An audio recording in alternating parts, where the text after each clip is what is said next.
This is the best of Beyond the Bench 2022 with Nick Morgasen and Nick Fodera on the Empty the Bench Podcast Network. We flushed the toilet for 2022 and welcome 2023. Happy New Year!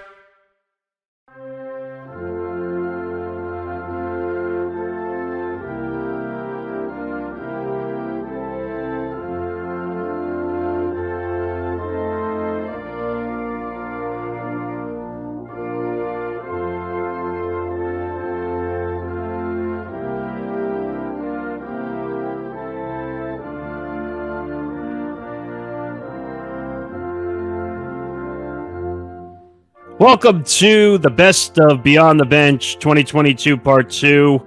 Nick Fodera, Nick Morgasen. Boy, we finally, as you said, Nick, we're going to flush the toilet to 2022. Yeah, 2022 was a flaming turd in so many myriad, so many different ways. But we are going to get through July, the biggest stories that we talked about in 2022 from July to December. Yep, and boy, there was a lot that went on, including, well, the first half we'll get into some interesting stories. The second half, in my opinion, the ones you chose were a lot bigger. But let's start with the first half. So, story one, Roe v. Wade overturned. You and I had a lot to say about Roe v. Wade. Now, there was a lot going on with women having a choice, right? Yeah, there was, and the fact that people wanted to take it away, and the outcry in the country that happened as a result of that, and you could say it even had an effect on the midterm elections that were later that November, but nobody was thinking about that at the time. But yeah, it was one of those momentous occasions that we knew was going to be big. We just didn't know how big. I mean, you had the Supreme Court getting involved in this situation. By the way, if you haven't heard that term enough this year, I think we've heard the Supreme Court about 1 million times on a bunch of different cases this year. I'm sick of hearing about it. It's almost like the secret word to set off the alarm that goes off in the background. This is so stupid. This whole argument is so stupid. Let the women have a choice.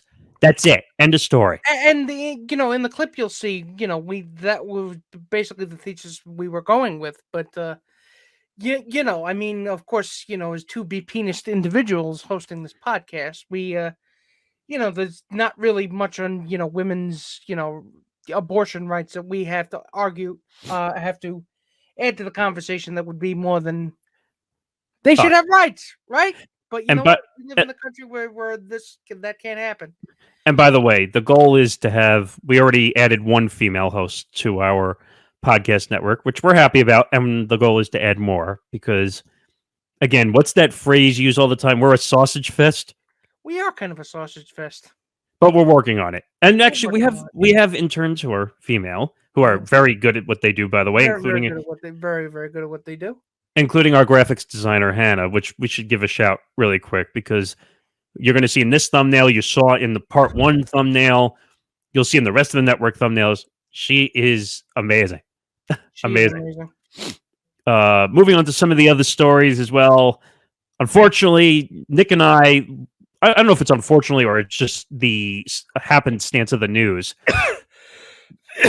But unfortunately, we had to lead off with another shooting. Of course, this one in Highland Park was the Uvalde shooting in the first part, but the Highland Park shooting. I mean, we didn't want to spend that much time on it, but this was momentous enough that we kind of had to talk about it, but again, there was the whole condolences to the victim thing, and the righteous anger about why isn't anything changing, and it ends up being the segment that we want to get past the most. See, what's so crazy? The one thing I would add is that I understand why people are frustrated with the term condolences because.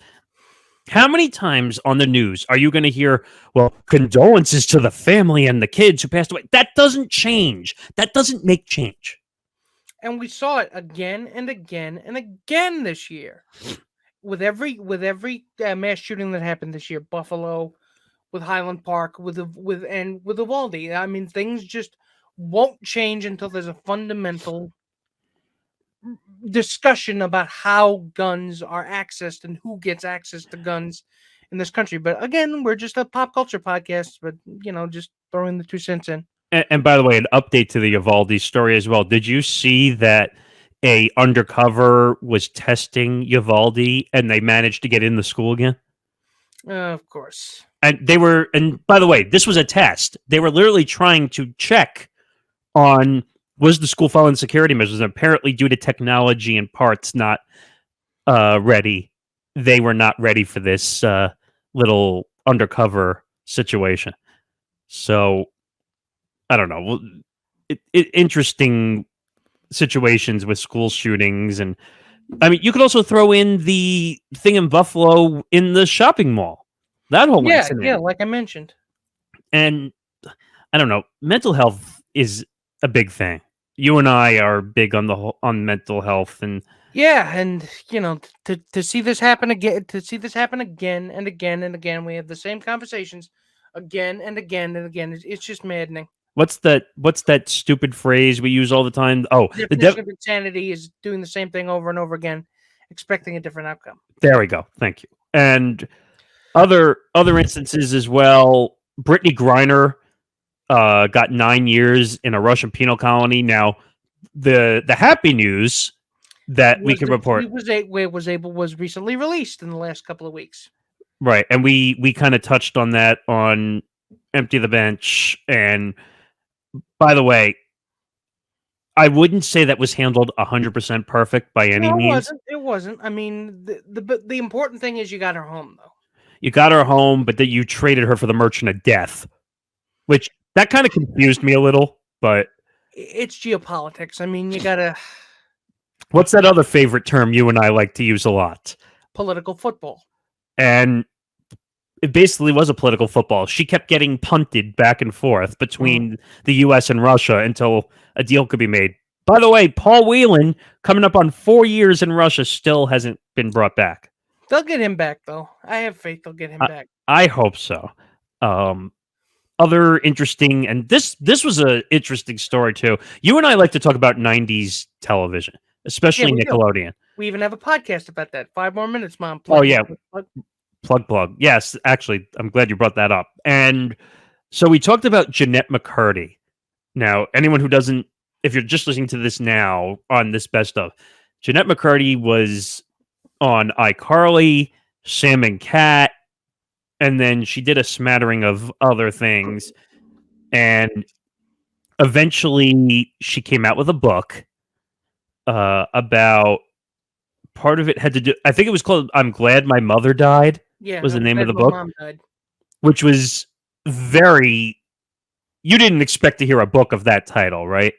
No, it was very attention getting, and it ended up being a New York Times bestseller and made her a lot of money to get her book deal, and it was well deserved because all the trauma that she'd gone through. I mean, it was a lot.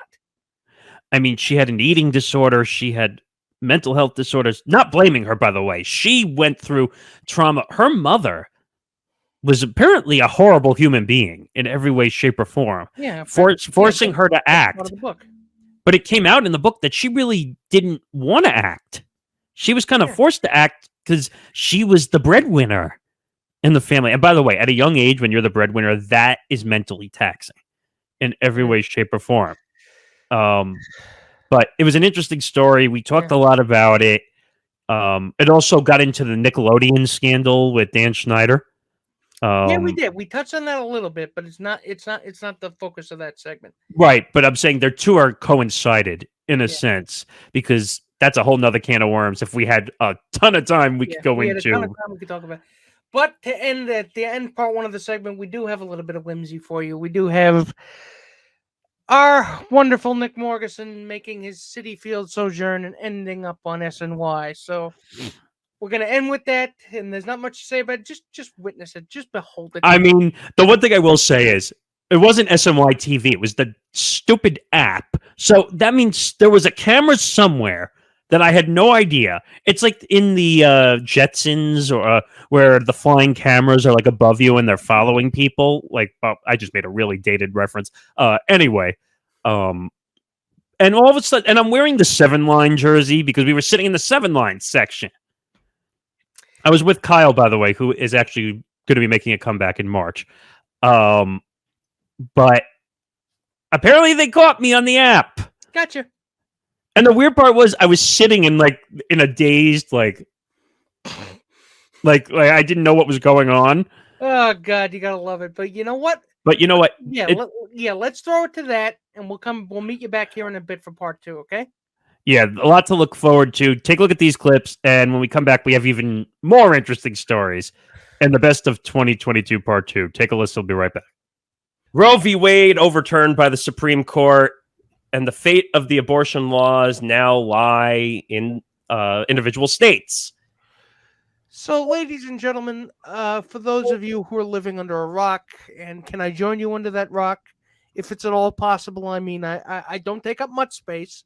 I guarantee. I know it doesn't look like that on camera right now, but I don't. But so, considering what we know, so it's a 6-3 decision from the conservative majority. And we have basically just the women's rights in this country have just been set back a half a century. So, ladies and gentlemen, it's kind of been a shitty week. Yeah, it's been a bad week, and I feel like we've affected a lot of other laws and rights that women have had. Let's just add another one to the list. Yeah, they took away the ability to work with the EPA just this morning on the day we're recording this. So watch out. Next week they're gonna make it legal so you can kick puppies. Hey, don't say that. Well, Sarah, what do you think about this?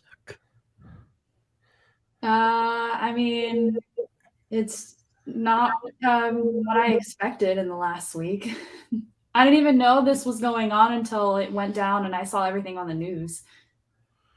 Yeah, I mean, the way this goes and the way this law goes is like the way the whole country is handling its situations. It's basically throwing a dart against a board and saying, hey, you know what? We're going to change these laws and hope for the best. And we're not going to get protests, which we've already have. Yeah, I was like small town Colorado. I saw protests happening. I walked right by it. Yeah, it's one of those things. And Nick, have you seen any protests yet? I have not, but there are a lot of people posting angry Facebook memes on my Facebook page. So it's up in the air as to whether that's actually a good or bad thing. But, I can tell you something about the 45-year-old wine moms that know me somehow. They're very unhappy about this. So wait a minute. Whether that's a step forward, backwards, or sideways. Wait a minute. 45-year-old wine moms know who you are? Well, they know my mother, so yeah. Oh, okay. What do you think? I'm going to Bridge Game with a pitcher full of sangria saying, who wants to get fucked up? No, I'm not doing that. I wouldn't put that past you. But anyway, the way this story goes, it's just added to the list, like I said, of other laws that this country cannot figure out. And Nick and I have talked about this a lot when this controversy has come up, that they've threatened to change it. And remember when it leaked that they were going to change this, and now women are walking around and they're like, now what are we going to do? So what happens if you have an accidental pregnancy or I hate to say this, but a rape? Yeah, I mean, those are always the examples that you're given. I mean, with ectopic pregnancies, because pregnancy really is not as glamorous or as well. It's a lot more fraught than you might think. Of course, I am not a woman, nor do I pretend to be, nor do I identify as. But I really feel like this is old white men just exercising their horrible, horrible will on all of us. Well, let's ask the one person, since we're sitting here. Yeah. So, Sarah, what would you do in this situation? Like, if you ran into a situation of, say, not that we'd ever wish this on anybody. Yeah. But, like, wouldn't you be up in arms if, like, this situation happened to you and this law was in play? Yeah, it would be really complicated. Depending on like what I would do, I mean, for one, if I had to get an abortion, I would probably have to go to a different state. But I am one of those privileged people that I have the money to travel if I need to. And I have the resources to find what I need to get what I need, really. I mean, if you had to, of course, where would you have to go since you're in Colorado right now? Where would you have to go if you needed to get one? Because I'm actually in Texas. I got back. Oh yeah, you're actually the other day. So.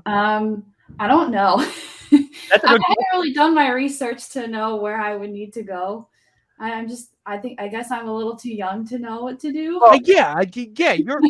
By the way, that's actually another caveat we should add. This woman is way too young to have to worry about these things, and she really shouldn't. But you know what?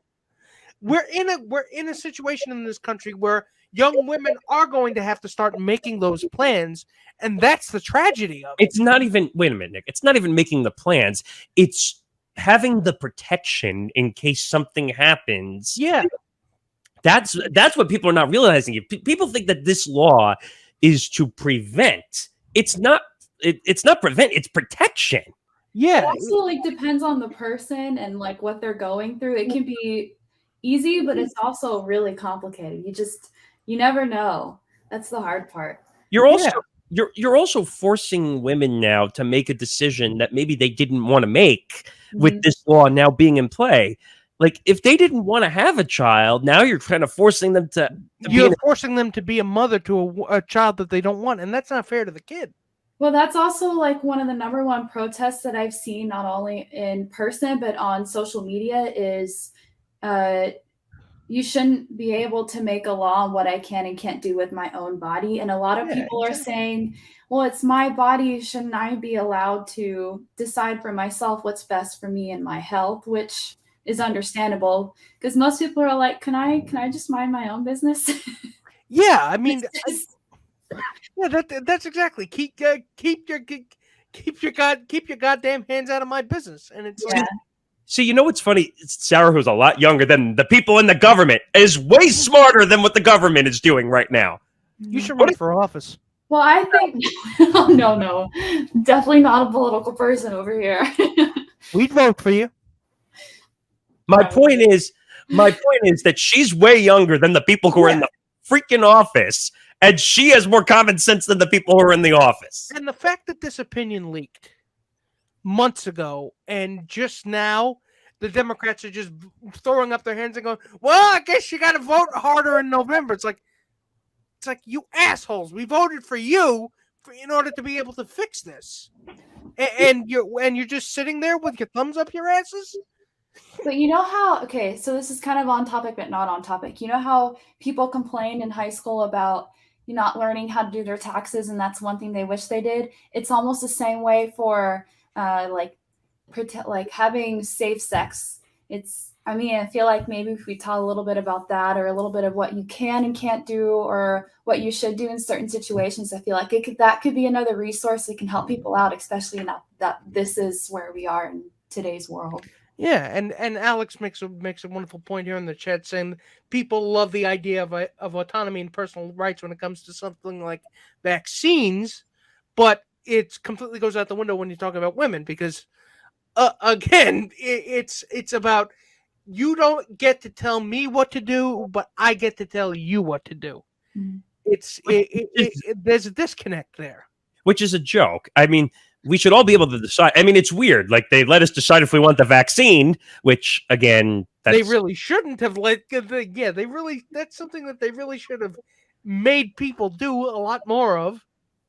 Right. I mean, it is what it is. The government is going to technically decide what our laws are. That's why we live in a free country and we can decide what we want to do. But there's a difference between between trying to govern in good faith and absolutely just trying to control women because you feel like you owe them, and they own them, and then dressing it up in concealing it behind a veil of states' rights. So unfortunately, we have to start in the news sector, and it starts on July 4th. Now, I don't get this. this is very confusing to me. It seems like on holidays, people are supposed to be festive. People are supposed to be having a good time. It's the birth of America, and we have a shooting. Well, that just seems to be what we are now. In the wake of what happened in Uvalde a couple weeks ago, in the wake of what happened in Buffalo, and so many mass shootings you can't even name. The one thing you always hear, or you tended to hear, was this is not who we are. You know what? I'm starting to think that this is kind of who we are now, because the fact that we just went through high school kids getting blown away by a maniac with a high-powered rifle, only to a couple weeks later had the exact same thing happen in a different location on the 4th of July. Now, I don't actually have the impulse nor the compunction to name the perpetrator, but this was in Highland Park, Illinois, which is a very wealthy suburb of Chicago, majority Jewish, population there. So that might have factored into what that loser did. But yeah, well, there's some other bizarre things about this. First of all, he dressed up as a woman. He dressed up as a woman to try to evade the cops. And then the other one, and I said this to Nick the other day. And he covered up his tattoos, of course, because a white supremacist has to have tattoos. Right, but I was going to say the other weird thing was he went like very movie FBI and scaled the side of a building on a ladder. Yeah, and he was basically shooting at the parade below him. They said it was like with a high-powered rifle. They said it was like 60 or 70 rounds, if I'm not mistaken. Yeah, it was about 60 or 70 rounds, according to the police reports there. How he got that kind of ammunition, and apparently his father sponsored sponsored him, even though he'd had 2 separate mental health crisis interventions over the past couple of years. Well, one in which he threatened to kill people. His own family. It was in his house. Yeah, in his own family. And apparently his father, thank you, Sarah, she said she's had the trouble with the police twice in 2019 alone. So his father was actually a candidate for mayor of Highland Park. That's a little scary. But my point is, so the father sponsored his what do they call it? Gun permit or CCW, I guess. Yes.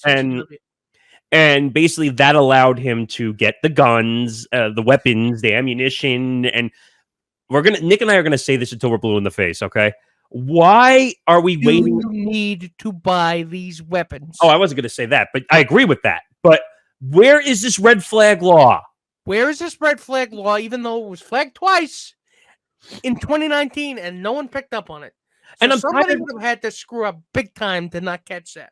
And I'm tired of the police who are coming out and talking to the media and saying, well, we couldn't do anything, blah, blah, blah, blah, blah, blah. Yes, you could.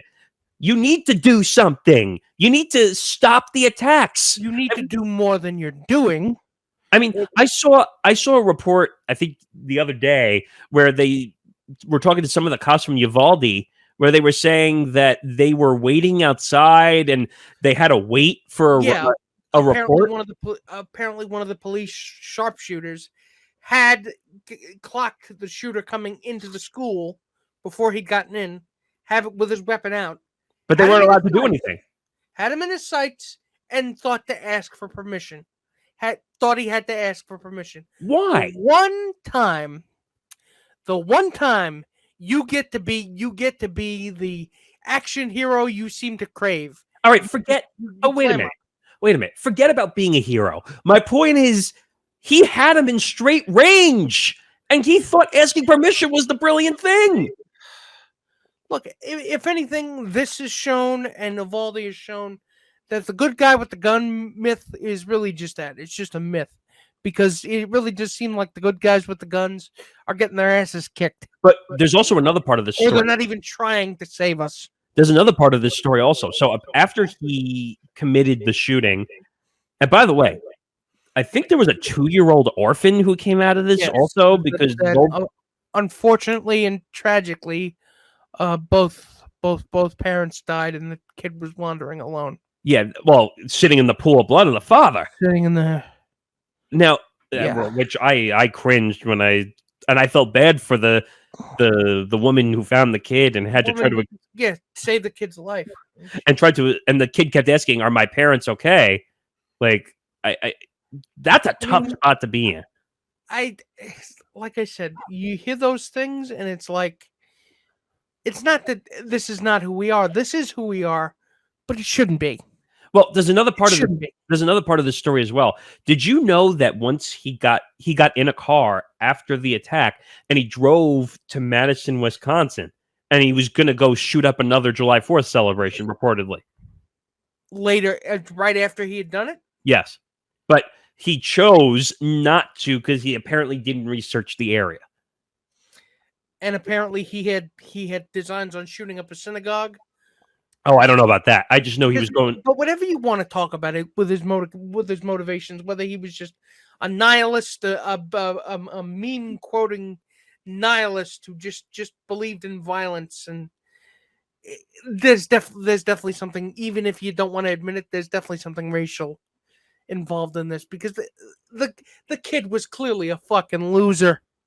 Well, he was clearly a fucking loser. Well, it's hard to call someone a loser. First of all, you got to be careful because, again, you don't know what his mental health state was. Don't get me wrong. Well, then you get mental health, not a gun. No. I agree. I'm saying, don't get me wrong. Everything he did was wrong. In every way, shape, or form, what he did was wrong. But you don't know his mental health state. We have a mental health crisis in this country. Okay? So ever since COVID started, we had a mental health crisis. Would you agree? Yes. Because people don't know how to deal with this situation. Us included. I'm sure we've had situations where I've never threatened or even thought about shooting up a crowded supermarket. No. That's not my point. My point is that it was a tough situation being stuck in our houses for months upon months, not being able to go anywhere. That's my point. Like, now, I don't blame that on this. But that's kind of what I mean when I say he's a loser, in that he's not a loser per se. He was an outcast. Right, and they said the same thing about the Uvalde shooter. He felt like he didn't fit in, and he felt like the only way he couldn't fix whatever was wrong, so he just decided to take it out on everybody. Right, but they said the same thing about the Uvalde shooter. He got the guns when he was 18 years old, and he was basically a high school dropout. So I should rephrase. He's not a loser, but he's still a maniac. He needs help, or needed help. The kid still needed help. And we are in a situation, I think, in this situation at least, I mean, the father and the family, by extension, well, whoever was involved, should be held just as culpable for this as he is. Well, yes, duh. I mean, if he sponsored... Because we usually, in these mass shooter situations, we usually get quotes from the parents, and it's like, I never thought he would do something like this. They did. He did an exclusive interview with GMA. Yeah, he did. And the fact that he could just throw his hands up and say, I didn't know, when it's clearly you allowed this to happen. Okay, but the one difference is he sponsored the CCW. Exactly, which is why he needs to be held to more account than you would normally see. But the problem is, how do you prove? Because he apparently told GMA that he thought he was sponsoring the CCW so he could go to a gun range and do target practice. Apparently, with what you know your son does, and how he is and how he acts, with two different run-ins with mental health, and with the police and having mental health issues your entire life. What kind of father are you that you're blind to that? No, I agree with you, but I'm saying he could basically say, I thought he was going to... It doesn't take a rocket scientist to figure out what he was going to do. But Nick, you've said this to me before many times, even in the sports world when we talk about crimes. The people will use any excuse to get out of a crime. Right? They will, but I just look, in the absence of any kind of meaningful progress, trying to fix this problem in the US, we will cling to whatever straws we have, whatever measure of justice we can get. They went after the Uvalde parents. But Do you remember? Like I said, in this case, that's pretty much all we've got. But wait a minute. Do you remember they went after the Uvalde parents as well? They were involved. You mean the parents of the shooter? The shooter, I meant. Yes.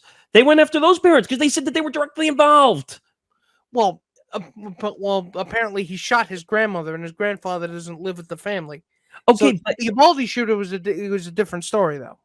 okay, but if a kid that age is getting guns and shooting up schools, it has to come from somewhere. So that means it has to come from the family, the attitude or the ammunition. Sorry for choice of word, to do something. Yeah. That's my point. No, you're right. And I'm tired of like every holiday now that we're talking about like some kind of shooting happening and some kind of ridiculous thing on the streets happening because some person with mental health issues is not getting the proper help they need. And allowing access to guns where they can get it, because That's a federal issue. That's not necessarily a local issue. That has to do with the red flag laws that you said has been gaining dust. You really need to ban assault style weapons. It's not going to happen. You're gonna have what's it called? Second Amendment. Second Amendment, even though the Second Amendment doesn't actually mean that, even though that's not actually what the Second Amendment guarantees. But I guarantee you, people who keep citing the Second Amendment don't actually have any idea what it actually means. And you know what? Now that she has been set, now you have to pull out the stops to get her out. Now, well, they were trying. They were trying already, but you knew Russia was not going to play its hand until they put a sentence. Yeah, down. they weren't going to even start negotiating until they actually had a sentence down. Now, there's some reports coming out that Biden might not do something, might do something. It's a tough spot for President Biden too. You know what I mean? I mean, it's a tough spot, but to be honest with you, you have to do it. It's called diplomacy. Every president should know how to play it. I agree. Except the preceding one, but that's a story for another day. Yeah. But my point is, again, you can do it, so why aren't you doing it? We need to look back though at the mitigating factor, and I know you don't like 100% when I say it, but she smuggled drugs into a foreign country. Ultimately, the punishment does not fit the crime, though. I agree, and I've been talking to friends about this too. She should have gotten what you want to give her 30 to 40 days in prison. Fine, I would have been okay with that. Or but just kick her out of Russia. Yeah, but Russia doesn't play that way. But again, they don't play that. But again, the punishment doesn't fit the crime. It doesn't. Just because she did something she wasn't supposed to. I mean, look at the country they're in. There are people in this country who get away with a lot worse. Nick, look at the country we're talking about. I understand. I get it. But you know what? Now all of that falls away. Now you have to go. Now you have to get her out. I agree with you. She should have been out after 30 to 40 days. That's what the punishment probably should have been. You knew they were not just going to say, see ya, and we're not going to make her a political prop. You knew that wasn't going to fly. No, it's especially with Russia invading Ukraine and doing all that. And but again, now the pretense of, well, we need to wait and see what happens. Now you've waited and you've seen what happens, and now you need to do it, because if you don't do it, you failed her. You betrayed an American citizen.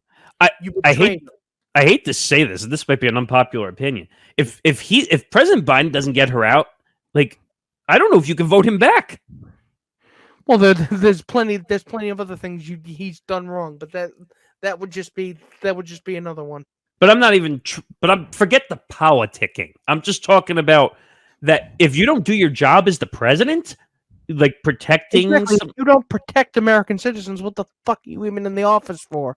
Right, and people are going to write comments on this saying you're being political. No, it has nothing to do with politics. Your job as the president is to protect American citizens. That's the job. Exactly. And if you're not doing that, then what the hell are you doing? And I don't blame like her teammates and all these major celebrities coming out free BG, and people are getting annoyed. And we did a story, I think it was a couple weeks ago, where the Today Show made one of the drummer of Macy Gray turn the shirt around. We covered that. You don't remember? No, I'm saying I couldn't remember how long ago we did it, but and we thought that was a farce. That was political punditry. This entire situation is becoming a farce. You know what? I shouldn't even say it's becoming, because it's been a farce for a long time at this point. Like I said, if Russia wanted to make a point and put her in jail for 30 to 40 days, I would have been okay with that. But then you got to send her home. That's it. You made a point just holding her here. Right. How many days has it been now? It's been like close to 200. Yeah, it's been a long time. And now first of all, let's not be dumb here. And the public who's watching that case when it went down, you really think she wasn't going to get a jail sentence from Russian court? I mean, you would have hoped not, but look at what she's up against. My point is, she was going to get sentenced whether she was guilty or not. Yeah. In their terms. Yeah. Forget our terms, because remember, because they didn't go to all the trouble of arresting her and then just decide that they're going to let her go with a slap on the wrist. Remember, it's not how they operate. It's not how any carceral system operates, whether it's in this country or in theirs. I mean, this whole thing is a giant circus, and I can't deal with it. But remember, you're on the Russian legal system, not the U.S. legal system. Different story. And the American legal system has its problems. Right. So imagine and everyone I don't mean to be callous by laughing, but it's just how are you not pulling out all the stops to get it unless you truly don't care? And you know what? We talked about this also. She wrote letters to President Biden. We don't know what was in the letters, but probably just begging, get me out of here. I want to see my wife. I miss my wife. I miss my teammates. I miss being American president. What American president is not pulling out all the stops to keep one of its own citizens safe? Right.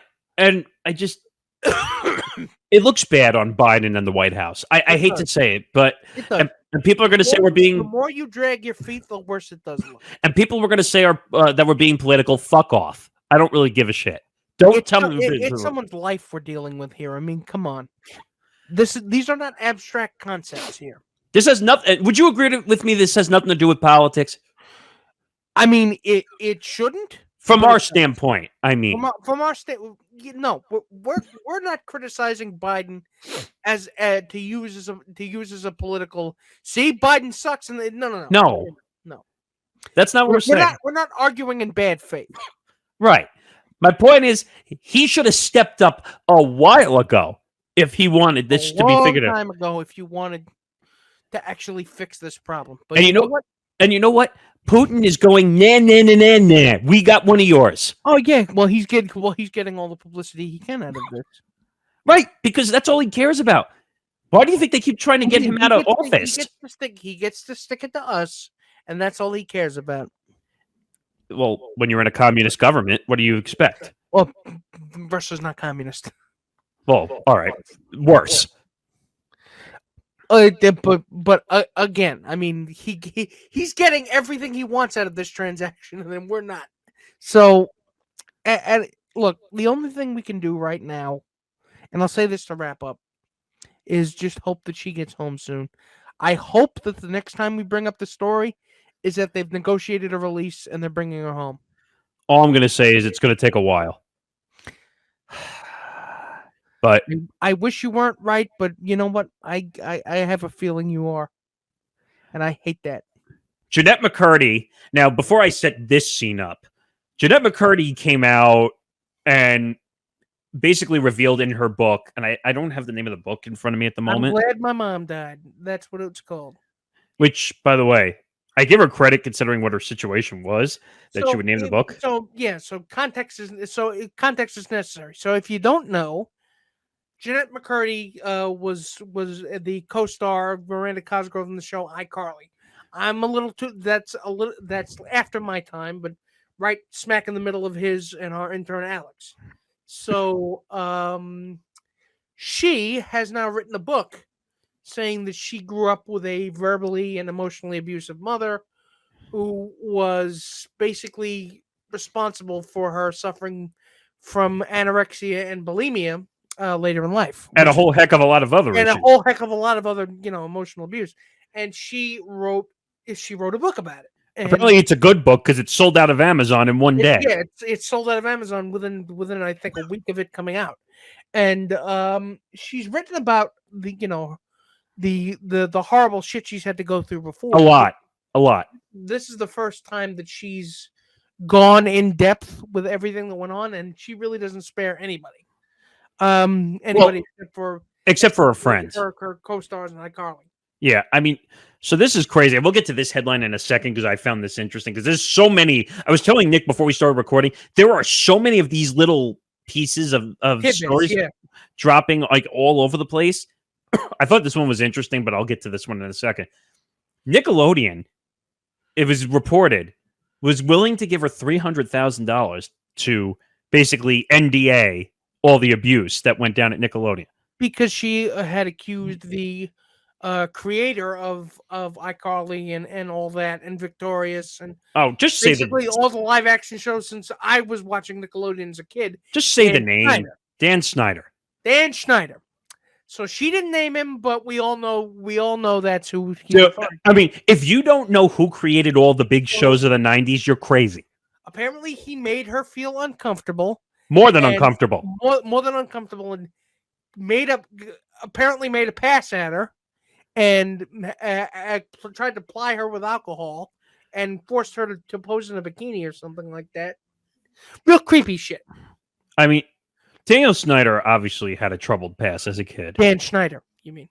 Dan Snyder, excuse me. Dan Snyder probably had a troubled past. Schneider. I said that. You said Snyder. Schneider. Dan Schneider had probably had a troubled past as a kid. I mean, I mean that's a nest of cobras over there. I don't want to.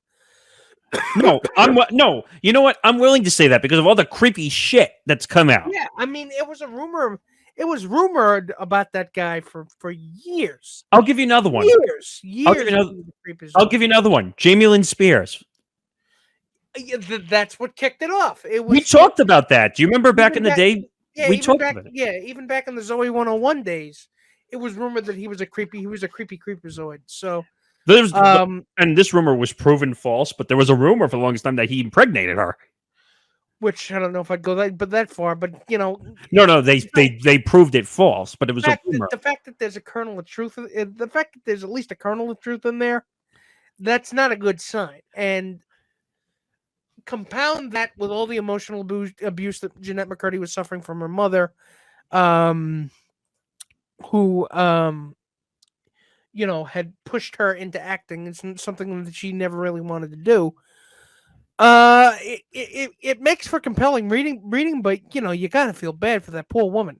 I mean, she's doing her own projects now. She's doing what she wants to do. She has yeah, she's healthy. She's on a path to recovery from the eating disorders. So she's got a really good popular podcast. Also, yeah, empty inside. And I think she also did another one on health and wellness. I did, but there's a bunch of other tidbits that we don't even have time to go with. I mean, she even went after Ariana Grande a little bit. Well, I know a little bit. I know a little bit about that because what happened was originally she was supposed to be the star of the sitcom. Spin-off was supposed to be about her. Right. And then all of a sudden I know what they did. They wanted someone from iCarly and someone from Victorious because they knew both shows were popular. And Ariana Grande's music career was just taking off. It was about to hit the stratosphere when that show came around, and basically they wrote her out of a few episodes so that she could go do stuff for music. And Jennette couldn't. She had to turn down a couple roles because of it. And they wouldn't let Jennette. Yeah, but they let Ariana Grande do what she wanted, and it's like. I got to get up early in the morning to spend 3 days talking to a fucking box because apparently they had written her out, that her Yes. character was stuck in a box. Right. Yeah. So Well, no, she was locked in a box. I remember the episode, actually. locked in a box or something like that. And honestly, I think that she in the book, in the expert excerpts that have been published. She annihilated Ariana Grande.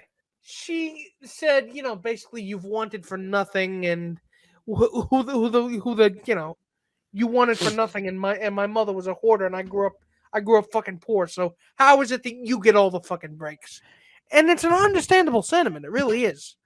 But I think that's more of her chafing against the problem that she really has is with Nickelodeon, because the fact that they did this to her and then were, the fact that they were willing to make it go away with $300,000 tells you a lot. It's not it tells you a hell of a lot about the way they operate, about what's important to them. And by the way, it's pretty obvious that they didn't give a hot tin shit about anything that was happening to her. By the way, piece of advice for child actors today: don't go into child acting. Don't do it. Don't do it. You're gonna waste your life away. You're gonna hate. Once you may think you love to act, you're gonna resent everybody you're around. You're gonna hate it. And if you get to the point where you start to hate something you love, that's the tragedy of it. And you know what? But in Jennette McCurdy's case, she never really liked acting to begin with. So her mother forced her because they needed money. Yeah, because she grew up poor. So, but she had a lot of issues. Now I don't know if you remember in iCarly, they would refer to her mother, but you never saw her on screen, or you never she had issues. Yeah, and I think they were actually reprising her mother's role in real life. Maybe, but I don't know. I mean, I still think Nickelodeon showed a shocking lack of understanding when it comes to knowing what she $300,000 understanding the problems that she was having. And but wait a second, $300,000. Think about that. $300,000 to make everything you did go away. I'm glad she didn't take it. I mean, I'm glad she didn't take it. Not that it matters, not that the money matters. She probably is going to make more from the book than she was going to make. She's probably going to make more from the book. Not that that's the point. Combined. Not that that's the point of the story. I'm just saying. Not the point of the story, but the point of the story is that it had to come to this point that she almost destroyed herself, or was almost destroyed by these forces crushing her.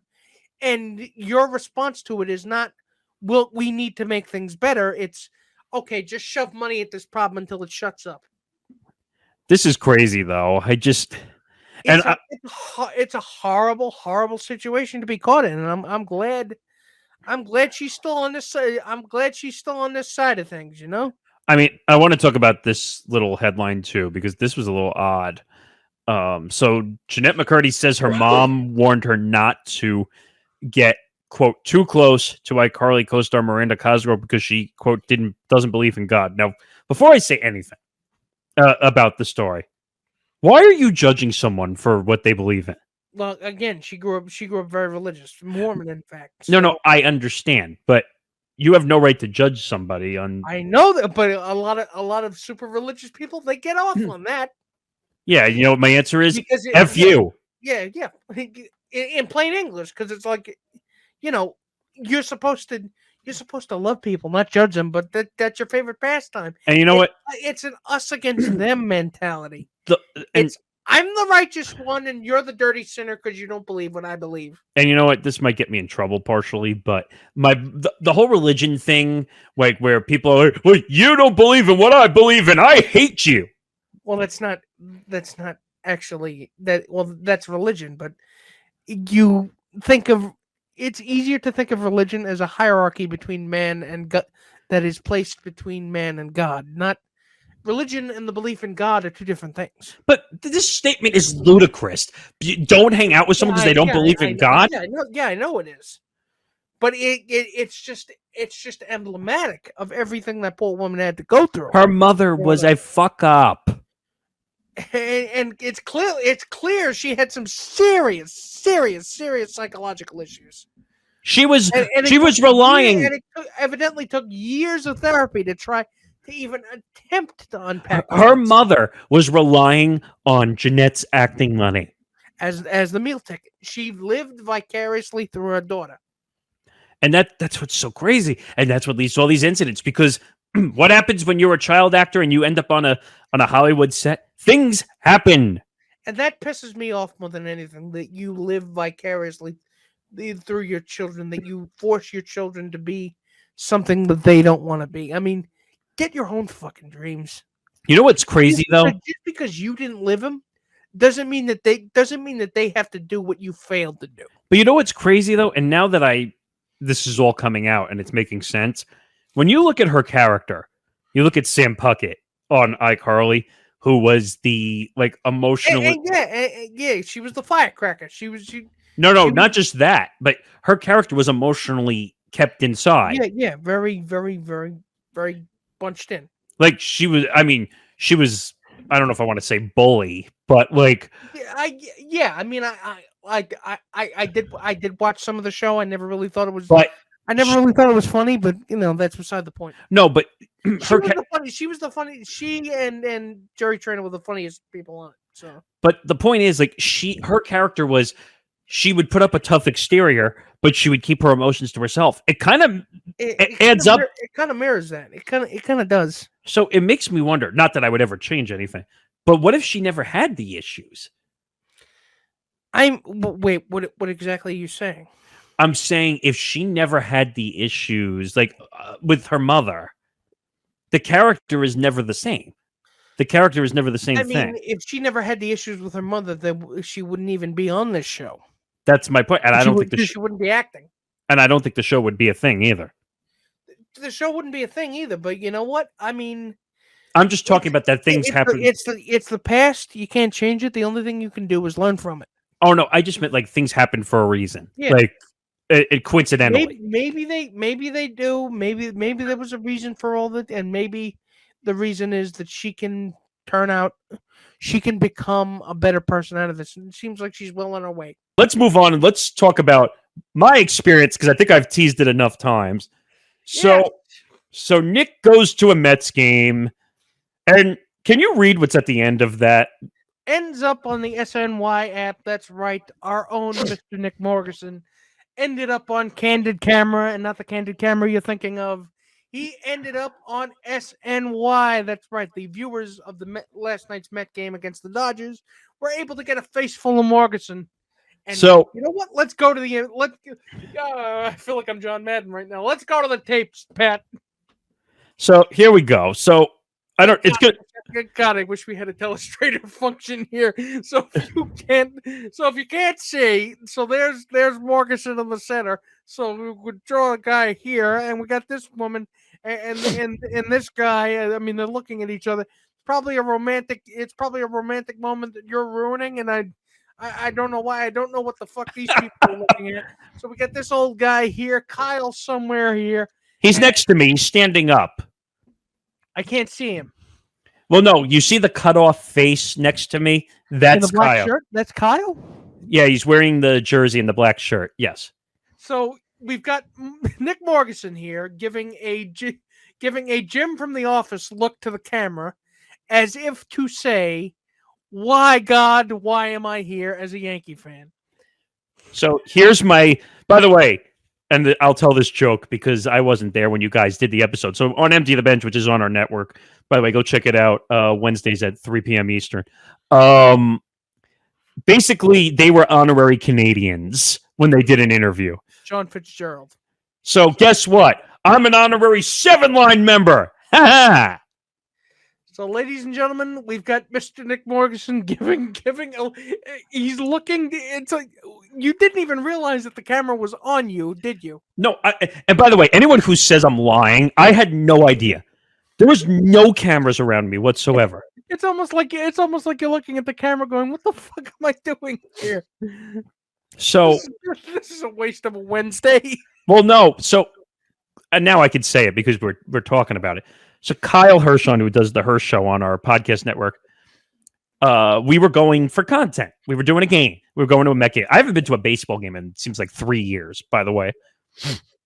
So I said, you know what? Let's have some fun, finally. So we went on the private tour. So we got to explore the whole stadium. He wore a GoPro. You're going to get to see this. It's a lot of fun. And we walked through all the halls, sometimes the sneaky halls, which you don't see when you're a normal civilian.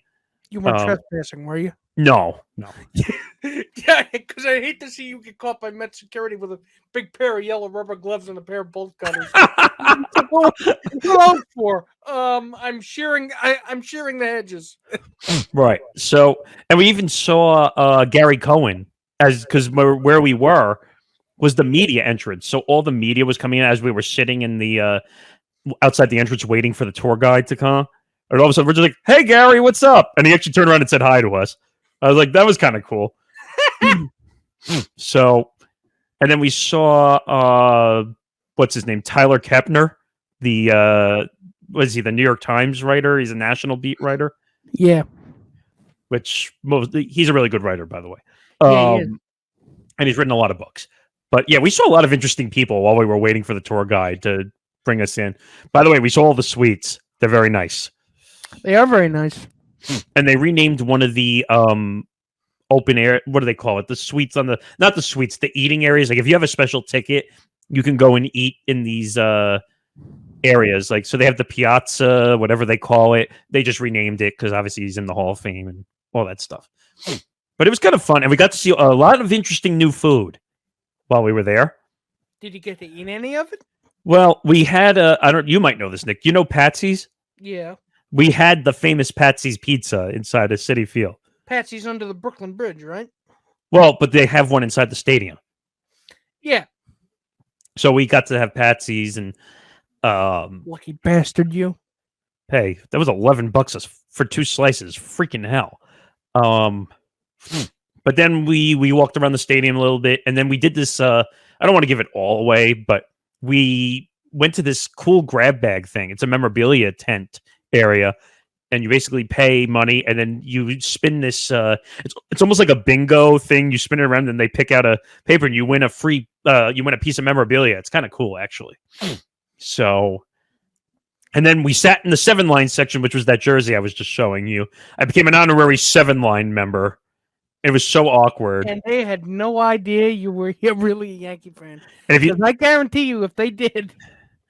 Oh no, Kyle had to say it right as we walked in the section. Yankee fan! I'm like, great. What was he trying to get your ass kicked?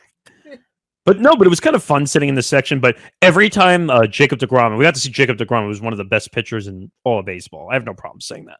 And every time it was a strikeout, like you would see this weird thing. Nick would go, "Can you see me here?" Where they would basically go, "Oh, strike him!" Oh, like on every strikeout. Like I have videos of it. God. You know what? It sounded like a lot of fun. It was a lot of fun. And by the way, considering the amount of fun I had when I went to a Mets-Phillies game at Citizen Bank Park, considering I should go to more ball games that I don't have a personal stake in, because then I can just sit back, have some soda, have a soda, have a couple sodas, have some potato chips, I got myself a cheesesteak that day, so you know what? I had a good time. You know what? I need to do more of that. No, I agree with you. It was a fun time. You'll get to see it in an episode. By the way, there's a funny moment. This one I have to talk about because it's hilarious. So Kyle was like screaming at the top of his lungs on certain things. And there was this woman and her husband sitting right in front of us. And she was voice to texting her daughter, who is young. And all of a sudden he screams out, I don't remember exactly what he said, like, "Fuck, blah, blah, blah, blah, blah." And he screams like a bunch of obscenities. And this will be in the episode, so you'll definitely get to see it. It automatically voice to texted what Kyle said to the woman's daughter. And all of a sudden the woman turns around. The woman turns around and said, "What you just screamed got voice to texted to my young daughter." Oops. So I couldn't stop laughing, and Kyle and I had to do, like, from our seats, we just did a small thing. It was the funniest thing ever. So just you have to watch the whole thing. Make sure you check out the next episode of the Her Show where we venture to the Met game. And of course, we're idiots because we did it around the U.S. Open tennis. All right, welcome back to the best of Beyond the Bench for 2022 Part 2. Nick Fodera, Nick Morgasen. That was the first half. A lot from Roe v. Wade to the Highland Park shooting to Brittney Griner, Jennette McCurdy, my adventure to Citi Field, and more. Now we get into kind of the more, I would say, some of the more controversial stories of the year, right? Even though they happen towards the end. The death of Queen. So we're going to start. We start with the death of Queen Elizabeth, and that was really, I mean, I wouldn't say it was expected, but I mean, it was a momentous occasion all the same. Right. And there was a lot of controversy with her family and Prince William and all of them, like who gets what's going to happen to the family, who's going into power. And it's just, I don't know, like that's more British politics than US politics. Yeah. But yeah. And then we head over into the world that is Elon Musk and Twitter. Opening pinata, the exploding Zeppelin, the shit train that just won't pull into the station.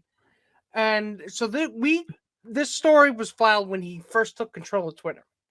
This is a story that is still going on as of this recording. So I mean, which is odd. Usually when we do the best ofs for any of our shows, the stories are usually over.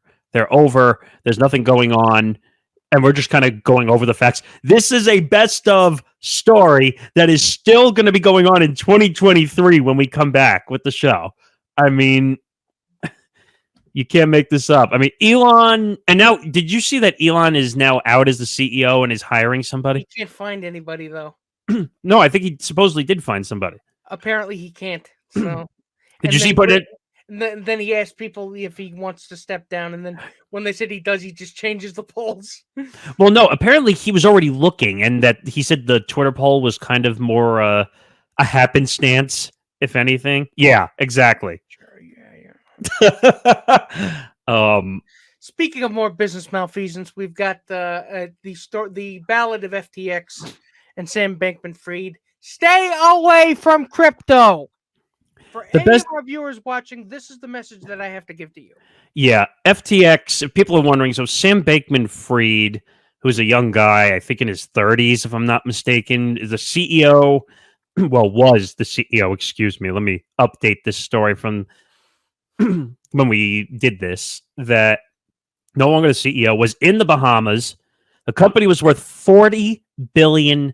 $40 billion. Guess what it's worth now? Nothing. Goose egg, zero. Because he was spending customer funds on having orgies in the Bahamas in a mansion or a penthouse. Bernie Madoff wish he could do that. Well, Bernie Madoff was not smart enough to do that.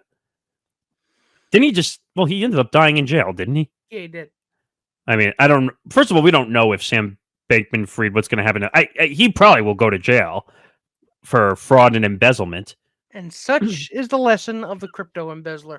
I mean... Don't do it, or you will end up in jail. What I've learned about crypto is kind of like a pyramid scheme where basically, well, I'll buy it, and then if you buy it from me, you're the sucker. It's Mary Kay Cosmetics for people who think they're math nerds. Or it's like Susan G. Komen, who takes the money as a CEO from a charity organization. But anyway, the fuckery doesn't end there. And I promise we won't banter about this too much, but Kanye, Trump, and Nick Fuentes in one story. Oh my God. It's not a best of without Kanye and Trump. Unfortunately, we couldn't get away from him, so this is what we have for you, ladies and gentlemen. I mean, Kanye has had a year. Would you say so? I would say so, yeah. I mean, also going on InfoWars and wearing a mask to try and hide his identity when everyone knew it was Kanye. Even though he said it was him. My favorite part is when Alex Jones is telling you, whoa, what are you saying? And I'm like, whoa. Even when Alex Jones is telling you that a story is too much. Problems. And the worst part, and you said this to me, and I agree with you, Kanye kind of, like, I said, all right, he's just being stupid. But when it became a problem is when he was asked about Hitler. That's when it became a problem. When he's like, oh, well, I'm okay with Hitler. Really? What? I mean, what are you doing?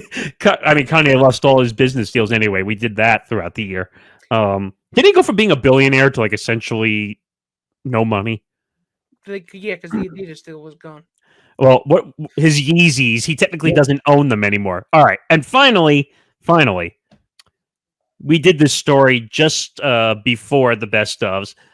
Drake. Now, I wasn't there for this, so you know what? I'm going to let Nick explain the glory of our temporary guest host.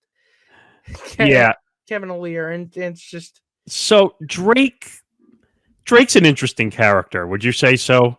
Yeah, I'd say so. Because didn't the Raptors give him like a job in their front office? An honorary, like a mug that says "World's Greatest Fan." So Drake apparently almost proposed to 42 women. Now, I've heard of people who get what's that dumb phrase when you're afraid to do something? Cold feet. Oh, that's it. When I know you get cold feet and you don't want to propose, but 42 times. And then to make it even worse, he commissioned a jewelry artist, which I didn't even know that was a job, by the way. And he took 42 engagement rings and turned it into a necklace. When you have that money to blow, I guess you can spend it on dumb shit, right? I mean, this thing was 18 karat gold. 18 karat gold. It was 42 engagement rings. We're probably talking about a few $1 million. Mm-hmm. Which to him is probably pocket change, and he probably pulls it out of his ass constantly. But yeah, so 42 engagement rings.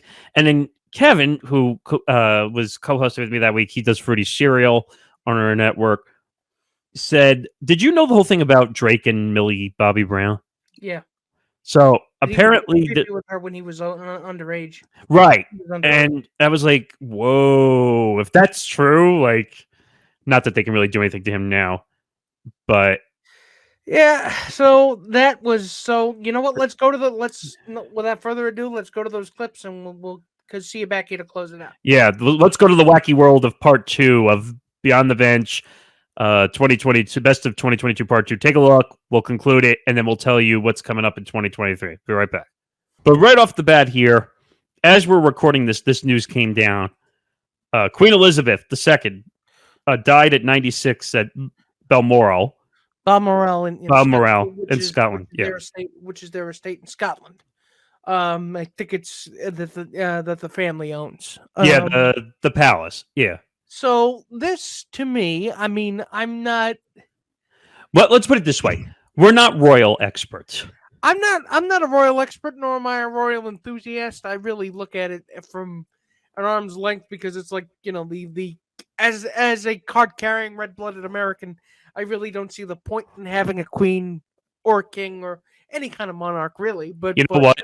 I should have gotten my friend Juliette Huddy, who I worked with at the radio station.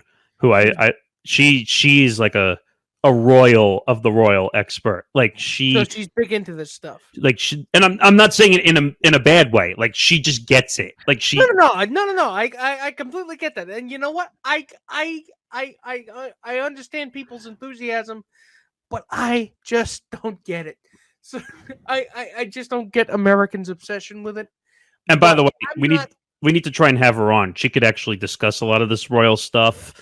And actually, I tried reaching out to her. We still talk, and she has some new projects that she's working on that actually I wanted to have her on. So she's probably going to be busy the next couple of weeks dealing with this. But it seemed this to me, this news came down on Wednesday morning. Actually, no, Thursday. Thursday morning, yeah. Thursday morning that she was in her. Advised to take a medical leave of absence or some kind of. Well, she's been on medical exemption, medical absence for a while.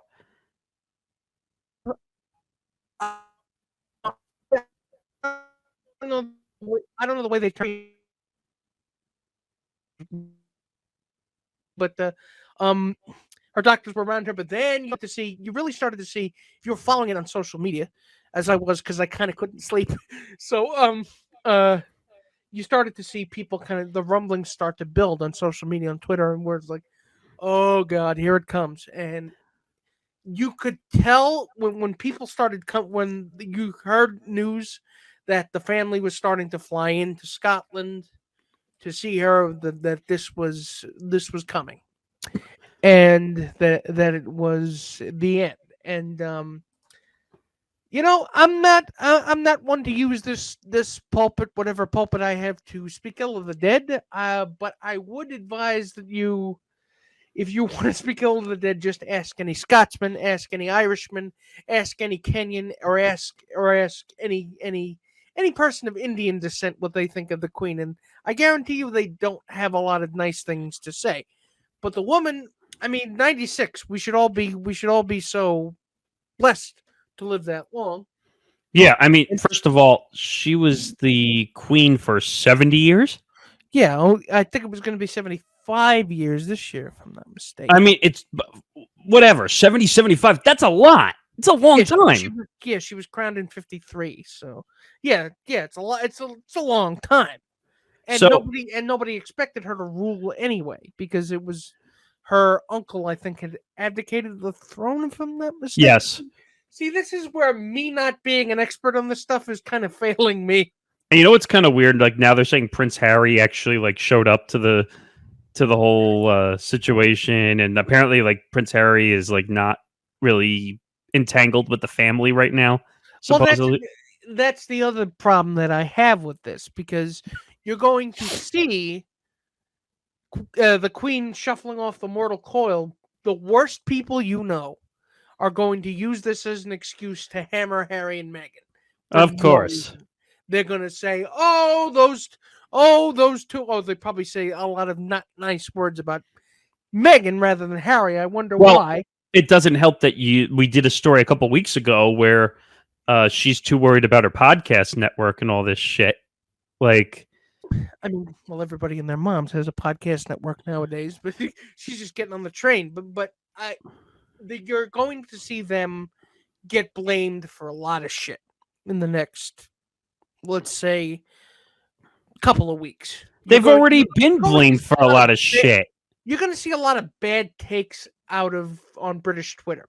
You're going to see a lot of bad takes from British media, the BBC, the tabloids.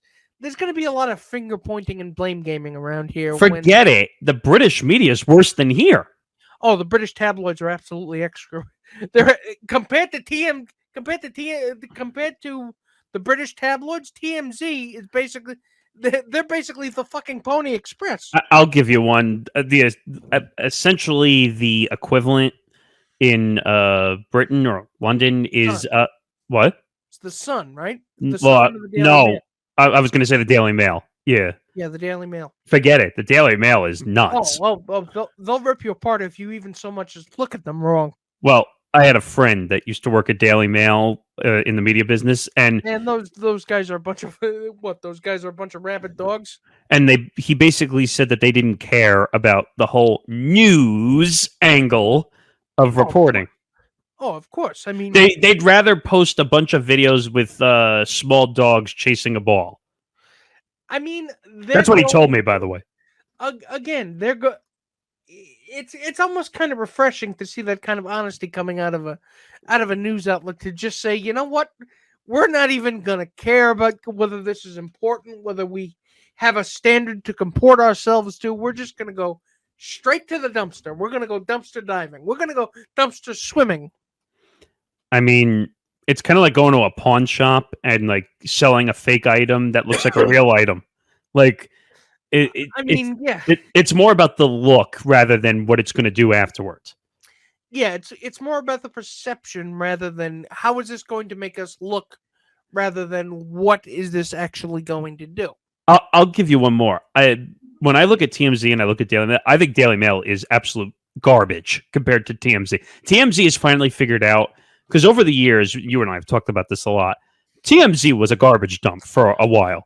And I now, mean, they still kind of are, but they do no, have but some kind of journalistic operating. it they seems do- like they yeah. finally figured out how to report properly. How to report what they're reporting on is trash, but they're reporting on it in the correct, rigid J school way. And the other ridiculous thing at times is they're sometimes the first source to a lot of things now.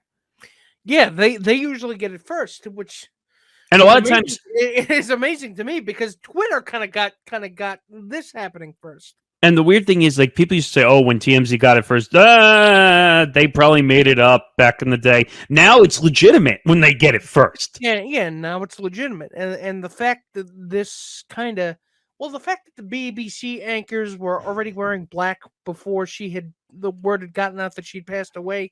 I saw a bunch of stories. I saw a bunch of stories like that they were delaying like content on TV over there, and like they were. I don't know. They were keeping certain things off air, which now let me preface something also. There's a difference between the BBC, the British media, excuse me, and what goes on here. So in the British media, the government has a lot of control over what goes on the media. Well, yeah. Well, the BBC is it's kind of like PBS here, where it's publicly funded. No. But government funded. But the government has control pretty much over everything that happens over there. It's over here. That's not the case. It doesn't quite work the same way as there's more filter over in London than there is here. And believe me, they're not going to say anything that's really overtly critical of anything that the royal family kind of does, says, or what they're all about. Well, let me correct one thing. On the talk shows and the radio, they don't have an FCC. They can pretty much say what they want, but when it comes to the quorum dictates that they don't. But when it comes to the Queen and when it comes to the royal family, you better watch what you're saying. Yeah, and you're going to see a lot of that today. You're going to see a lot of that in the days going forward. But all right, so wow, I'm surprised how much time we actually spent on that. I'm surprised how much you and I actually knew a little bit about that. Well, that's pretty much the extent of my knowledge. So don't ask me anything else. If you ask me anything else, I might have to go put technical difficulties and start searching stuff on here. When this all started, because you have accounts, you see it all the time with big names. Pick your A-list celebrity, and you see them being parodied or being destroyed, or people think it's them. That's how the whole verification process started on all social media platforms. In a way to combat misinformation and fraud, essentially. And it kind of got worse. Not necessarily misinformation, but fraud. But it kind of got worse during the first time Trump ran for president. Forget the politics. I'm just bringing up the issue that when Trump ran and there was a lot of misinformation coming out of accounts.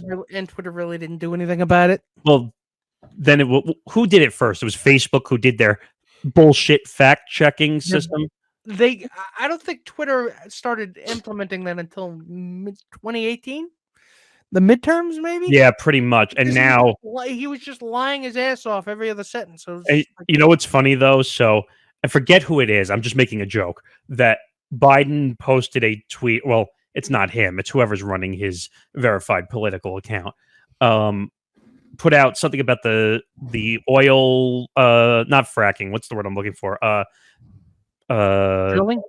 Drilling for oil. Thank you. And like they put out that, and the funny part is Twitter fact checked him. Of course they did. And forget the politics. I just thought it was funny that they fact checked him. But again, this is the system that they put in place. But Elon Musk has basically created a weenie or not weenie system. You can tell it's basically he bought his check mark that fake old tough guy. But here's the one credit I'll give him. If you can tell me what movie that's from. I don't know. Goodfellas. Oh, Goodfellas. Damn it. You're right. But one thing but the fact that anybody can get verified and say whatever they want. Well, here's the one credit I'll give him that most people were not doing the verification. If you click on the verified check mark on each account, it'll tell you whether it was done by Twitter Yeah. or if it was bought. Whether it was done by Twitter or was bought. So basically, you have a wiener or not wiener filter. Hey, be careful with that. Someone might be angry if you use the term wiener. End up with actual wieners on it. Oh, no, that's not what I meant. You got to be careful because you get canceled because you're not mentioning both sides when it comes to anatomy. But my point is, and it was funny. So now, since you went there, I'll go to the next part of this, which is Elon Musk's new Twitter verification is already causing chaos across the sports media world. So it was funny though, and I could bring it up because it was a story that we were almost going to put up when it happened. Excuse me. So supposedly Adam Schefter put out a tweet saying that Raiders head coach Josh McDaniels had been fired by the organization. So knowing my background in radio and you in journalism, what we tend to do, since we check everything. We triple check everything. If three different sources are saying the same thing, then that's probably means it's probably legit, and you can put it up. I err on the side of 4 sometimes, even. Yeah, because again, that was a lesson learned with everything we went through before. But and I won't get into that. But not wrong, but it was just bad timing. Not wrong. It's just bad timing. But that's our process. So that Adam Schefter tweet was out there. Right. So then I asked Tom, who's our other co-founder and also hosts Empty the Bench with us. If you want to check that out, by the way, Wednesdays at 3 p.m. Yeah, Wednesdays. But so I said to him, "Where did you get it from?" And he's like, "Oh, Adam Schefter." So then I went online and decided, all right, I'm going to go. And I was also checking to see if anyone else put it out there too. So I see the check mark. And you and I were talking about this before we came on here. We're so mesmerized by the check mark that sometimes we don't look at. Our eyes are trained to look for the check mark first as a point of verification. Right. But for me, I don't, and this is my process, I don't do that. So I actually look at the name. And so I started to look, and here's the scary thing about the verification now. They're copying the profile picture. They're copying the profile picture pretty much exactly. No, it's not. It's not pretty much exactly. It is exactly. Yeah, they're basically copy and pasting, but the only way to tell whether it was is the handle. So then I go to look, and I see the tweet that he's talking about, and I read the news source first, and it says breaking news: Josh McDaniels fired by the Raiders, and then I go and I look above. And it says, at Adam Schefter, not. Adam Schefter, as in Shaf? No, his name is spelled correctly. I know his name is spelled. His name is Adam Schefter, not, right? N-O-T at the end of it. So, but here's the problem. There were hundreds of thousands of responses and hundreds of retweets like it came from Adam Schefter. Because it was verified. So... but this is demonstrating the pitfalls of what this cockamamie fucking verification scheme is. No, you know what Elon Musk has caused, and hopefully my repeat is not on here. Oh, it's a good thing I caught that. It's causing something, and it's causing this. Circus of terrible news. It's on the bench, and we're taking you to the circus. That is Twitter, the circus no one wants to go to. It's full of elephant shit. But you know what? We're gonna have to go there anyway, so we're kind of stuck. so yeah, it's a giant circus, and I'm surprised. Adam Schefter and Woj, that's another one we'll get to in a second. But these guys, Adam Schefter is usually pretty on top of it when someone fakes him or like he didn't say anything. For the most part, yeah, he really didn't say anything. But usually he'll say, "This is not me. I didn't do this." But now that you have verification everywhere, he kind of had to look. He probably had to kind of look at it. It's like, did I tweet that? It's like, did I black out all of a sudden and just tweet that? Yeah, but here's the other problem. Look at the Twitter handle. Again, it shouldn't. Yes, you're right. That's going to have to be part of the. It's going to have to be part of the process to find out if someone is legit or not. No, but I'm saying as a person who retweeted it and liked it and responded to it, like oh my God, he got fucked. Look at the Twitter handle. Honestly, I'm not really that inclined to blame people because, again, your eyes are trained. We've been trained for years, almost a decade at this point, to look for the blue check mark. Shit, Twitter's been around that long? Holy cow. Twitter's been around longer than the verification system, I think, has been. Oh, no, that took like a year or two, a couple of years for them to get it figured out. It might have been more than a decade that they've had the verification system. But it took a long time because they didn't know they were going to have a bunch of fakes. They didn't know that was going to be a problem. But you're back at square one all over again because now that verification can be bought, you're back to square one like before verification happened. Exactly. So what are you going to honestly? How are you? First of all, there's another part to this because he had the blue check, but he also had a white or a gray transparent tag underneath someone's username. They got rid of that. Official. They got rid of it. Less than 24 hours after they implemented that system, it was gone. Right, because he said it didn't work. Stupid. Well, did you read the tweet? There's a few tweets that Elon's been tweeting a lot lately because he's trying to get info from people. This is just a clusterfuck. I don't know.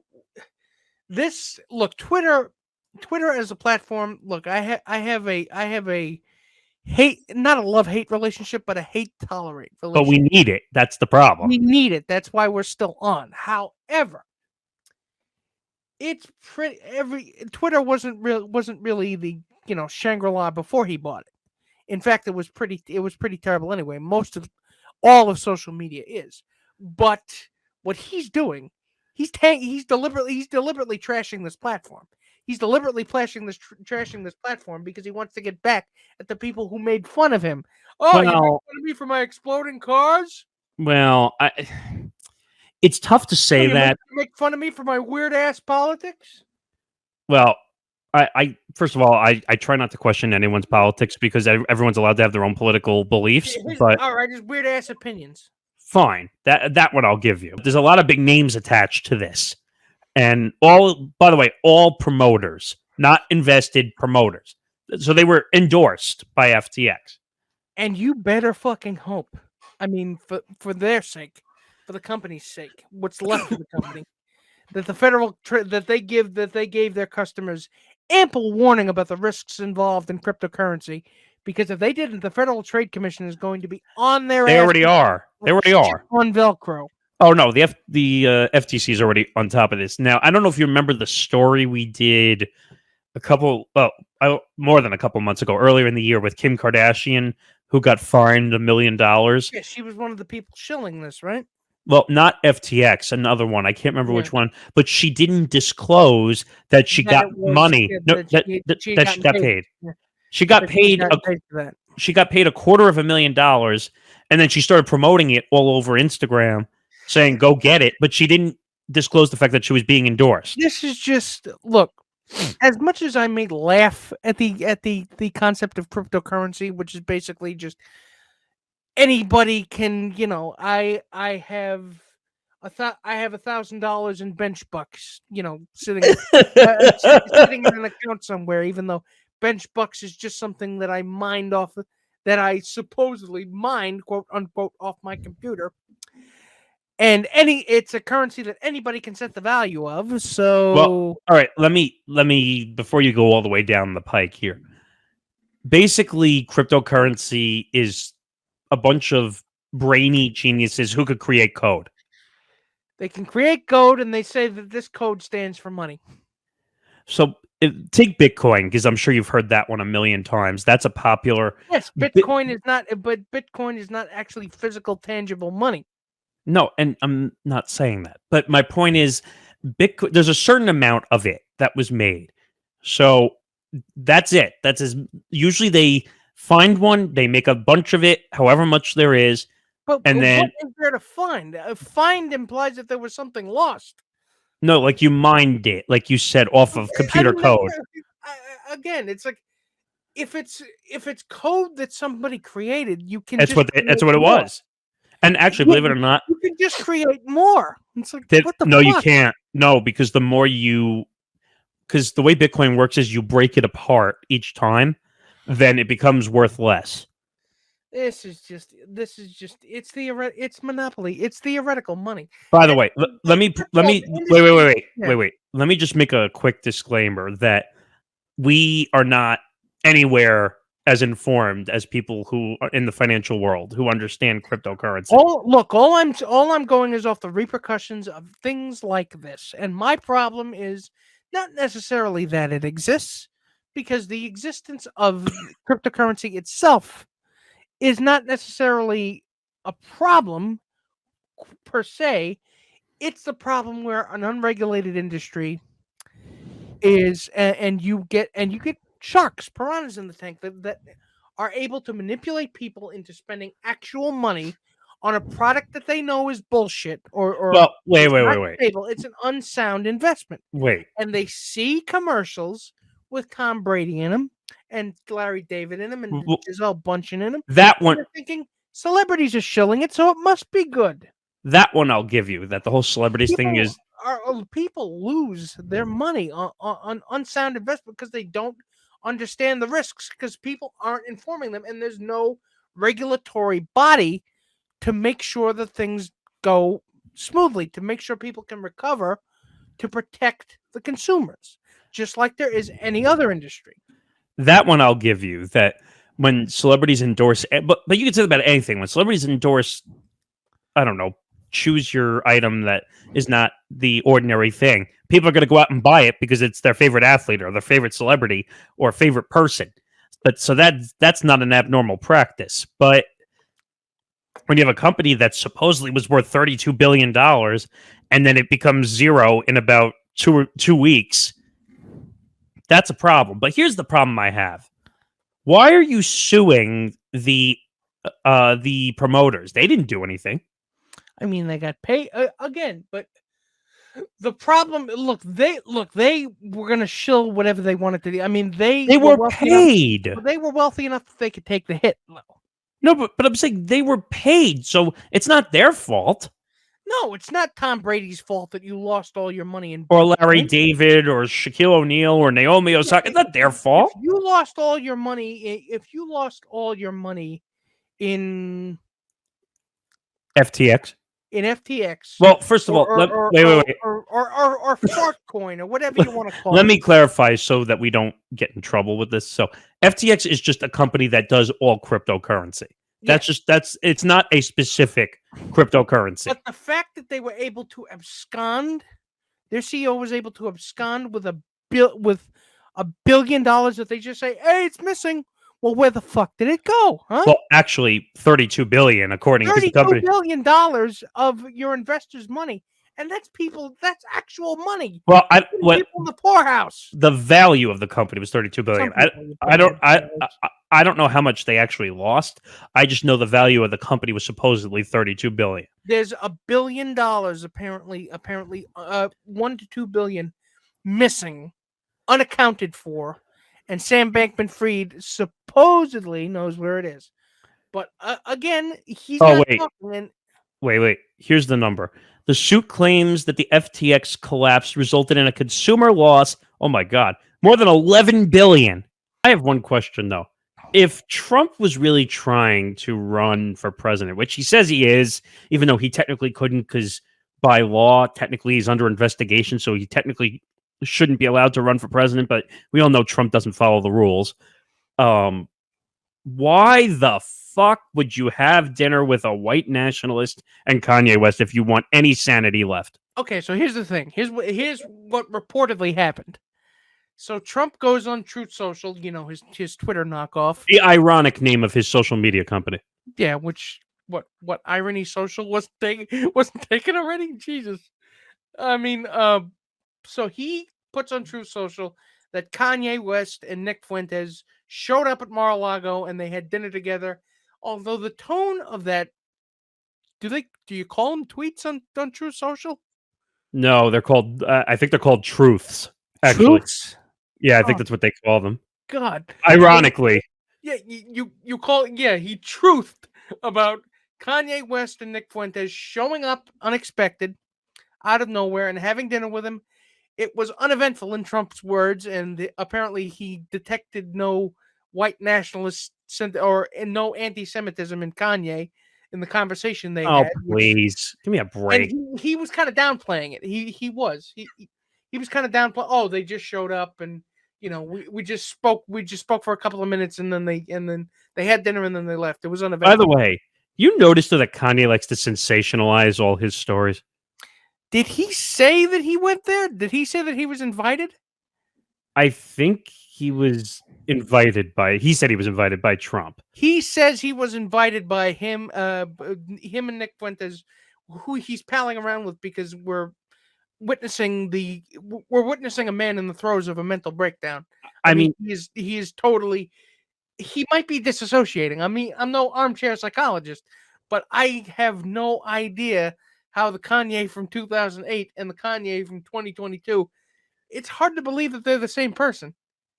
Yeah, I don't know. And also, just to give you some context on Nick Fuentes, he gained notoriety after participating in the 2017 white supremacist Unite the rally in Virginia. He was in Charlottesville.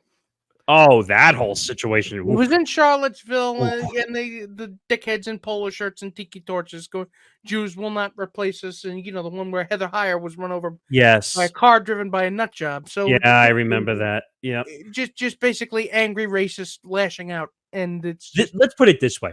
This is a story that you can't win on whatsoever. This is a story that you can't win on. And there are no clear. I mean, Trump is kind of the ancillary figure in this story because it's like, it's bad for him because, again, you're an American president or you're an American ex-president and you're palling around with white nationalists and an anti-Semite. I mean, someone who is espoused anti-Semitic views, which should be enough to label him as an anti-Semite. But still, this is really par for the course for him because, again, if you kiss his ass enough, Trump. He'll do what he'll compliment you. He'll compliment you from here to sundown, and it's all you have to do is just flatter him, and he'll do whatever you want. But there's another bizarre part to this story as well. So Kanye keeps putting out on Twitter and on social media that he was asked to be Trump's running mate. And I don't fucking believe that. I don't fucking believe that at all. You think Trump, who already has issues, is going to have as his running mate someone who's never been in the political world before? The man who's accused of breaking pretty much every crime we have a law for, except for murder. And you're going to put Kanye as a running mate? Like what? But how toxic is this situation that Trump is even distancing himself from this guy? It's well, like no, and by the way, oh no, and by the way, find people on both sides after Charlottesville. And by the way, anyone who comments on this, because we've had comments before when we've talked about politics on here, I don't want to hear shit from the Kanye supporters and the Trump supporters. This is never going to work. It's never going to work. We're talking logically. Forget the politics. Also, okay? You're Jewish, so. Right, but I'm just saying, forget the politics. We're not talking about it from a political angle. We're talking about it from a stupidity angle. Yeah, it's just profoundly stupid. And look, we've tried as hard as we can. We've bent over backwards to try and remain as free from politics as we can. And I'm not talking about fence sitting. I'm talking about, what? That's not because. And by the way, before anyone tries to accuse us of being one side or the other, I worked in a right-wing radio station for 4 years, and I hated it, okay? So anyone who says to me I'm taking a side, I'm not taking a side. I mean, there is, the side of the white nationalists and the anti-Semites, and I don't know if that's a side really anybody wants to be on. No one. Oh, this is bizarre, and I in my opinion, it's about the difference between right and wrong. I mean, it's not about. I mean, you can look. we've obviously failed in our ability to discuss politics, but it's just become so all encompassing, so freak show-esque. Well, wait a minute. Did you see the other weird thing that apparently Trump mocked Kim during the conversation? Now, who was it that said that? Kanye is saying it. Again, Kanye is Was saying sensationalizing that he everything. mocked Kim Kardashian as in fuck him, he made fun of my ex-wife, or he made fun of my ex-wife. Awesome. Kanye also claimed Trump insulted him and ex-wife Kim Kardashian during the visit. Quote, but then he goes on to say that Kim is a bleep. You can tell her I said that, he said. And I was thinking, like, that's the mother of my children. Since we and all the Christians in America that love Trump know that Trump is a conservative, we're going to demand that you hold all policies directly to the Bible. So I guess they're warring with each other. I guess both parties are kind of. I'm confused. I thought, they said. God, I'm so confused right now. Like, I thought Kanye and Trump were on the same wavelength. I guess they're not. I mean, they kind of are. Especially, it's just Kanye's a little bit further down the rabbit hole than and I didn't think it was going to get to this point. But you know what? The man clearly needs help. Even the day of this recording, this morning, Kanye was on InfoWars with Alex Jones, talking about how Hitler did good things, and he's not willing to make fun of it, and he's not. Maybe we should stop making fun of, or not stop making fun of, but stop being angry at Nazis the whole time. It's like, what? Well, I have a great Twitter poll that we really could do. Who's worse, Kanye West or Alex Jones? Ooh. Ooh. Ooh. Not saying I would actually put that up, but that's a great debate, right? Yeah, that was. It's a great debate because I want to see who. Alex Jones is getting sued for $50 gajillion. So. He's already lost some of those cases. So he's bankrupt. He's allegedly bankrupt now.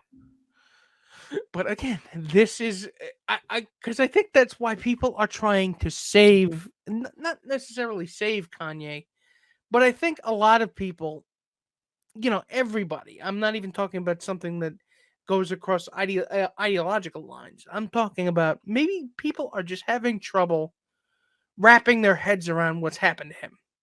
I would say this has to be worth like a few million, at least. It's probably good. It probably would be enough to solve the homelessness crisis in America. You're probably right. And by the way, rappers don't go cheap on diamonds. No, I'm sure they don't. Yeah. I know that's stereotypical, but it's kind of true. You see them spending hundreds of thousands. I don't know. I just thought that was an interesting story. 42 times. Sheesh. Yeah. I want to know how many of those were celebrities. Yeah, and how many of those were girls who were underage, not 18 yet? Why are you grooming? I'm sorry. I feel like we shouldn't let that go. We shouldn't let that whole. No, you're absolutely right. Go. You're absolutely. That was like. I know that's kind of irrelevant to the story, but like. That's like what's his name who just ended up in jail. R. Kelly. Oh, didn't R. Kelly like? He was a predator. Oh yeah, no. He was straight up having like he was straight up doing stuff. We'll say doing stuff. Yeah, let's. I was like, they were like 14, 15, 16 years old. Some of those, but that's what you're talking about. And he was like peeing on them too. Oh, I didn't know he was doing that. Not that like I mean, not that that's the bad part. I mean, I guess it is the bad part. Okay, it's bad enough that he was having, that he was, relations. Yes, having statutory, that's the R word, grape with a silent G. Yes, with these girls, like rape with a silent G-ing these girls. Yes, but like the fact that he was peeing on them too, in addition to that, I mean, that alone is also bad as well. I'm sorry, I don't want to downplay the fact that like, I don't want to downplay the predation of all of this. No, there's I no wanna way. be funny, but I also don't want to downplay it. So That's and another it's a tricky thing to do. That's another weird thing. You and I have discussed this many times, where you want to make fun of somebody, but it's like a serious situation, and you're like, "All right, maybe I can get away with like this level of making fun of it, but Yeah, if I it's like I want to make fun of them for this, but I also don't want to downplay the severity of what they did. and you don't want to read the YouTube comments section afterwards." That's always fun. Like it's like making fun of Trump, and then all the Trump apologists end up in your social media section. Yeah, it's one of my most viral TikToks, or I don't know if it's actually one of my most viral, but it's a really popular TikTok I have where I was like talking about Andrew Tate, and I was like talking about like all the bad things that he did. Yes, I did see that. And there were a lot of his simps were defending him and attacking me. Andrew Tate, of course, now I'm going to bring it up, but and then watch this video is going to get attacked by Andrew Tate people, but I don't care. I can take it. Andrew Tate is I don't think weird even suffices it, right? I mean, he is weird, but like more importantly, he's fucking scum. He's sexist too. Oh my god, Sexist, misogynist, whichever word you want to use. I mean, I feel like calling him sexist, like that's like that's not even saying what he's actually done. Yeah, no, like that's like I don't know. He did an interview with Dave Portnoy on Barstool on a podcast called the BFFs, and two of the co-hosts for that show were women, and he just was like hand to the face every time like they were saying stuff. And I was like, oh my god, this guy is awful. I know, he's a piece of shit. Like, even if he's not trafficking women, which he was under investigation for. I don't know if he still is under investigation for that. But like, even if he's completely innocent of that, he's still a piece of shit. Like, he just doesn't know how to act. Like, I figured this out afterwards, but apparently like he's some kind of trained MMA fighter, and like he's like a former like professional he was like boxer, I think. Yeah. And that's where his following came from originally, even though he won't admit it. But just some of the things, and then he keeps going on Piers Morgan's show in the UK, and Piers is just like, I don't like him. Oh boy, Piers Morgan. Yep, another prize. Yeah, it's like I literally, and this dumb thing that we all do when we watch videos on social media, like we hate these people to death, but we sit there when we watch it. Oh like, yeah, it's like the hate watching, doom scrolling. It's like I know. It's like you shouldn't do it. It's like don't do it. But like sometimes you can't help yourself, and you're like, I was like fascinated by the interview, like when Piers. And you just get angry, and you're like, this is not good for my mental health to engage in this, but I'm doing it anyway because I can't help it. And the weird part is like Piers is asking him about marriage and like the sanctity of marriage. I'm sure you've seen videos on him talking about marriage before. And actually, I don't know what his take on marriage is, but I doubt it's good. Like the weird part is like he was talking about, oh well, I would defend the woman. That's what he says. Like, but I don't believe in like some of the sanctities of marriage. And I'm like, what is wrong with you? Like, he's like, what does that even mean? And like he would say, I'd put my body on the line because that's my job as a man to protect the woman. And I'm like, heck? From what? Like if they were going to get attacked, or like if a woman wants to walk out in the dark, like the man should walk the woman to wherever they have to go. And I'm like, what? Like, what is happening here? I mean, okay, what?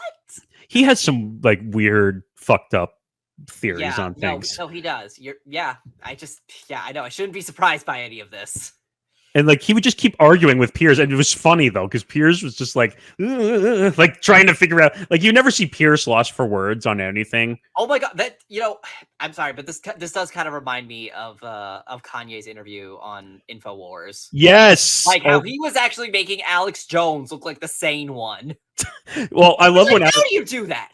But my favorite was when Alex Jones read, I don't know if you should say that. I was like, wait, what? You, the one who basically said that the Sandy Hook parents were actors? No, he didn't basically say that. He did say that. Excuse me. He said that they were actors. You're the one telling Kanye to cool it? Yeah, I know. He's on his show like, well, let's set the record straight. We don't like Nazis or Hitler or anything. And then Kanye's just like, I do. Well, and what the fuck with that mask while sitting on the set? I don't know, because I don't know, Kanye, he's just, how do we get to Kanye? Oh my gosh. Good Lord. All right, we made it to the end of the Best of Beyond the Bench 2022. Part 2. Hopefully everyone enjoyed both parts of the best of. As you're watching this now, it's about 7 to 8 hours before New Year's, before we say goodbye to 2022 and we say hello to 2023. What are you looking forward to in 2023? I'm just looking forward to getting better and growing this network and being here with you. That's what I'm looking forward to. I hate to get all schmaltzy, but you know what? This has got me in an introspective mood, so might as well look inward. Yeah, I mean, I'm looking forward to 2023. We have more shows coming to this network. We're expanding. We're adding people behind the scenes to do social media and other things, producing, and just there's a lot to look forward to for the ETB network in 2023. Just some final perspective on the year. This podcast has done some really interesting stories. When I say to you, and I made a promise at the beginning of this year, we don't do the schmaltzy Hollywood stories. And I think we've done, for the most part, a good job on that. We accomplished that. Because how many times do we need to hear about who Kim Kardashian is fucking in the closet? Even though we were kind of talking about the people that Kim Kardashian, at least one person that Kim Kardashian has had sex with. Well, you're talking about Pete Davidson? and Kanye, so there you go. Well, but there was more introspective to that. I know. But as he said, the Best of Beyond the Bench 2022 is in the books. Make sure you follow the show on social media at Beyond the Bench 1, Facebook, Twitter, and Instagram. Follow the network at ETB Network, Facebook, Twitter, Instagram, and TikTok. And I guess that's it. So anything you want to say about looking for the new year before we go? What I can say to you, ladies and gentlemen, it's been a pleasure bringing this show to you week after week. And what I can tell you is I wish you all, every single one of you, a happy and healthy 2023, and we'll see you there. Good night, everybody. See you back on the bench. Yeah, have a happy, healthy 2023. We flushed the toilet for 2022. We will see you next year. Happy, healthy new year. We will see you next year.